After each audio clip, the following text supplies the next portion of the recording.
Sir పట్టు.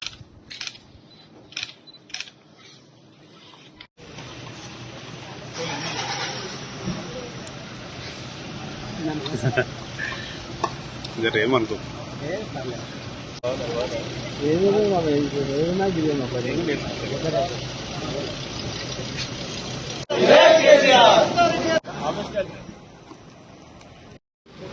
ఈరోజు రాష్ట్ర వ్యాప్తంగా టీఆర్ఎస్ పార్టీ ఆధ్వర్యంలో మా అధ్యక్షుడు గౌరవ మాజీ ముఖ్యమంత్రి వర్యులు కల్వకుంట్ల చంద్రశేఖరరావు గారు ఇచ్చిన పిలుపు మేరకు రాష్ట్ర వ్యాప్తంగా అన్ని కలెక్టరేట్లో కూడా ఒక రిప్రజెంటేషన్ కలెక్టర్కి ఇవ్వడం జరుగుతోంది.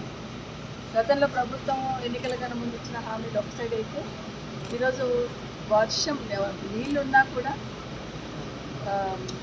రైతులకు ఇవ్వకుండా ఇబ్బంది పెట్టిన పరిస్థితిని దృష్టిలో పెట్టుకొని మన కేసీఆర్ గారు నల్గొండకు విజిట్ చేయడం జరిగింది.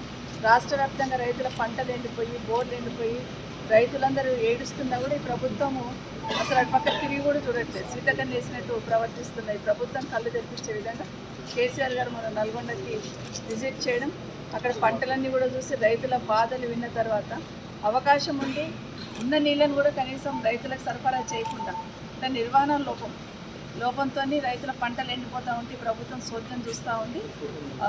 రైతులకు సంబంధించిన నీళ్లు రిలీజ్ చేయాలా, కాలువలలో నీళ్ళు రిలీజ్ చేయడానికి ఈరోజు రిజర్వాయర్లలో ప్రాజెక్టులలో నీళ్ళున్నా కూడా కావాలని వాంటెడ్గా నీళ్లు రిలీజ్ చేయకపోతే రైతులు ఏ విధంగా ఇబ్బంది పడ్డనేది కళ్ళగట్టినట్టు కేసీఆర్ గారు చూపించిన తర్వాత నిన్న ఈ ప్రభుత్వము కాలువలకు నీళ్ళు వదిలింది. అంటే ఉన్నా కూడా ఏదో ఒక రకంగా ప్రజల్ని ఇబ్బంది పెట్టాలా, లేకపోతే కేసీఆర్ గారిని బద్దం చేయాలనే ఆలోచనతో ప్రాజెక్టులను ఏదో నష్టం జరిగిందని చూపించాలనే ప్రయత్నంతో రైతులకు ఇబ్బంది చేసే పరిస్థితి ఈ కాంగ్రెస్ ప్రభుత్వం చేసింది. నిన్న వాటర్ రిలీజ్ చేస్తే పొలాలకు నీళ్లు పోయినాయి, కానీ అవే వాటర్ కొంత ముందు రిలీజ్ చేసింటే ఈ పాటికి రైతుల పంటలు బాగుండేవి, రైతులు నష్టపోకుండా ఉండేవాళ్ళు.